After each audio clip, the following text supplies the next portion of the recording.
What's up guys, this is Ray and welcome to Asian Filmist. And the movie we'll be talking about today is the 2017 film Birds Without Names. It's directed by Shiraiashi Kazuya and it's an adaptation of the novel by Numata Mahokaru. Earlier this year I watched and reviewed another movie which was an adaptation of another book written by Numata, and that was Yuri Gokoro.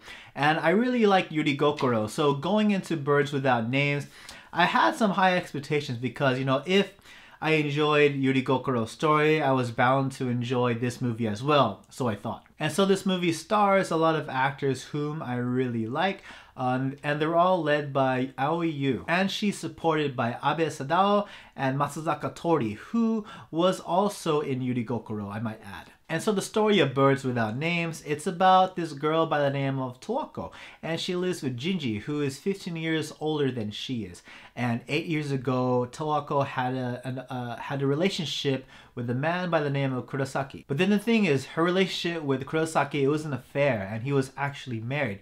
And they eventually broke up. But now she finds herself romantically involved with another married man by the name of Mizushima. And so while they're having their affair, she gets visited by detectives, and they inform Towako that Kurosaki, the man whom she had an affair with years ago, has disappeared. And as we go on with the story, she learns that Jinji, her roommate, who's 15 years older than her, is somehow involved. But how is he involved? That's the whole mystery behind the story. And that's something I really like. But before we get into that, let's dive into the goods and the bads that were in Birds Without Names. First of all, I love Aoi Yu's performance.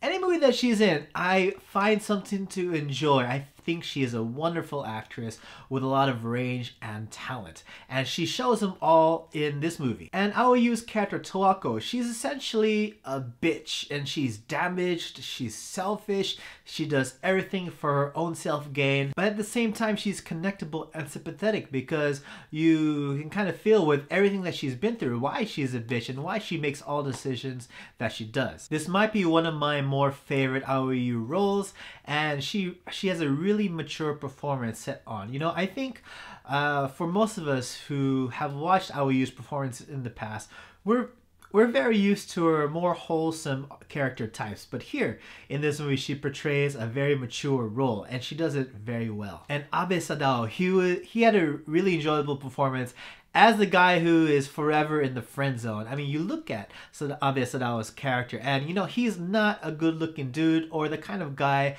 that girls like Towako would flock towards. But here he is trying to be the best roommate that he can, the best friend that he can, and assist her to the most of his ability. That being said, they have a really interesting relationship regarding being friends and roommates. I mean, yeah, he gives her massages after she comes home from a really stressful day, and then sometimes those massages can be in those those private areas. It's kind of like, wait, are they supposed to be lovers? Or nah, they're roommates.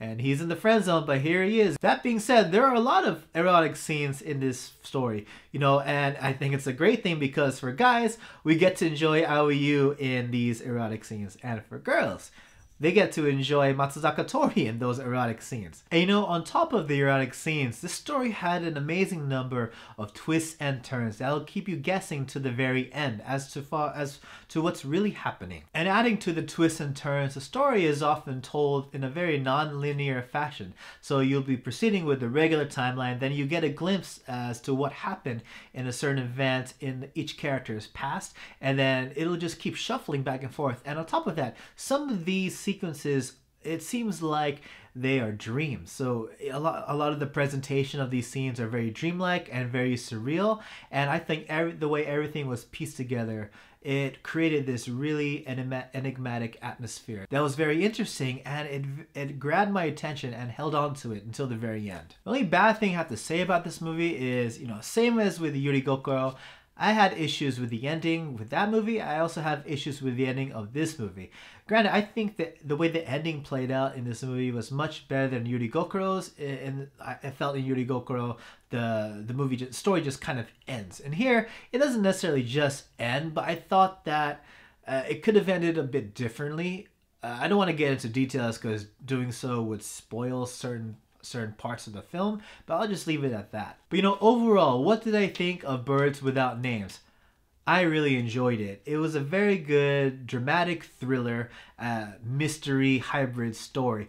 And it's similar to Yuri Gokuro in many ways, in the sense that they both feature damaged female protagonists, both of whom are connectable, relatable, sympathetic. And it's because both sets of characters in their respective stories are fighting off against abuse and oppressive men. And I feel like this topic is really important in the narrative of today's society. So because of that, I feel this story and Yuri Gokuro really hit home in a lot of ways. Do I recommend Birds Without Names? Yes, I certainly do. It's definitely a movie worth checking out. It might not be a movie that is backed up by popular manga or anime, but it's definitely a story worth checking out. However, you gotta warn you that the movie can be very depressing at times. What I mean by that, I mean the whole movie is pretty depressing, but if you're into the movies that really stab at your heart and really gut wrench you, this movie is for you. And, after all that's said and done, I honestly enjoyed Aoi Yu's performance. She did a fantastic job, but then you really feel for Abe Sadao's character Jinji. And for those of us who've experienced being the nice guy in the friend zone, his performance, his character really hits home. And so yeah, those are my thoughts on Birds Without Names. What did you guys think? Or what kind of questions did you guys have? Let me know in the comments below. Don't forget to leave a like in this video and subscribe to Asian Filmist to join in more discussions about Asian films. You can follow Asian Filmist on Facebook or Twitter, and you can even follow me on my personal Twitter account at RayuMaru555 so we can chop it up more about films there. Thanks again guys for watching, and I hope to see you all again in the next video. Take it easy.